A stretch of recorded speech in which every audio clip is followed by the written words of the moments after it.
Fanatics Fest, how we do? I'm going to go ahead and get right to it. Never do it. Please welcome, what do you want to talk about? Tom Brady! Allow me to reintroduce myself. My name is Ho. To the OP. I used to roll snowflakes by. It's an easy choice. I'm a bad guy. Oh! I've always been a bad guy. I mean, I feel like when our teams did really well, I would always go into these stadiums and I would feel that, obviously at home it was great, but when you go on the road and you've had some success in the NFL, they don't like you. And it's an incredible feeling when you work that entire day to basically try to send the crowd home early.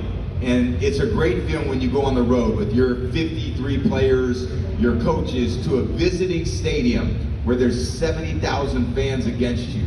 And with 3 minutes left of the game, you look up in the stands and there's 20,000 people left, and a lot of them are now rooting for you, and you realize, okay, job well done today. So that was the motivation every time we took the field on the road.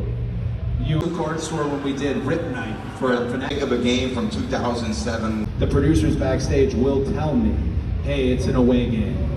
And I love that, I don't know, this Saturday night's main event in the Garden. I think it's a home game, but you never. Yeah, it is. you never know, but we knew a lot of times going into Germany, going into different, hey, it's an away game, and I loved it. I absolutely thrived off it, and often I got to be there at the end and be the one to ask them, hey, did you have a good time tonight? And it was a different vibe. Yeah. It was a different feeling. Again, going to wrestling, I think great rivals in sports entertainment, WWE, they make one another. Yep. Hulk Hogan, Macho Man, Randy Savage, Stone Cold Steve Austin, the final boss, The Rock. My own father, the American Dream, and the Nature Boy, Ric Flair. The rival, they are teammates, but you never know. Yeah. Peyton Manning. Yeah. Peyton Manning. Does Peyton Manning bring something out of you that you didn't know you had? Did you feel reliant on each other in terms of that competition? It's what an awesome question. And I think that you are so lucky when you get into play sports professionally and when you get to be involved in what you're doing and have for so long.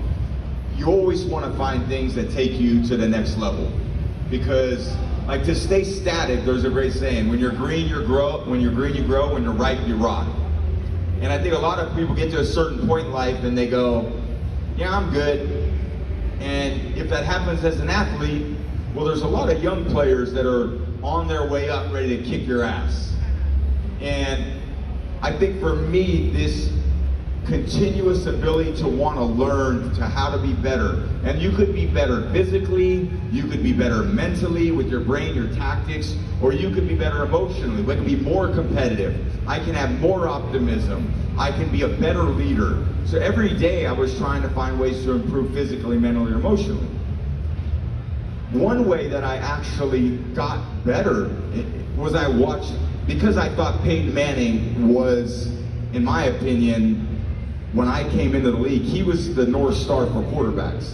He was the guy that I looked up to, that I thought, man, every year he's throwing for a lot of touchdowns, a lot of yards. His teams are competitive in every single game. At the end of every season, I watched every Indianapolis Colts offensive play to study Peyton Manning. I wanted to know how they were doing things. What did their route concepts look like? How did their line block certain things? So that I could pick up anything and put it, incorporate into the things that we were doing. So finally it got to be about 2011, and I called up Peyton, because I've been in the league now for going, I think, 11 or 12 years, and I said, hey, I got an idea. I think I'm pretty much maxed out with a lot of the coaches that have been around, and look, we talk all the time with my coaches, but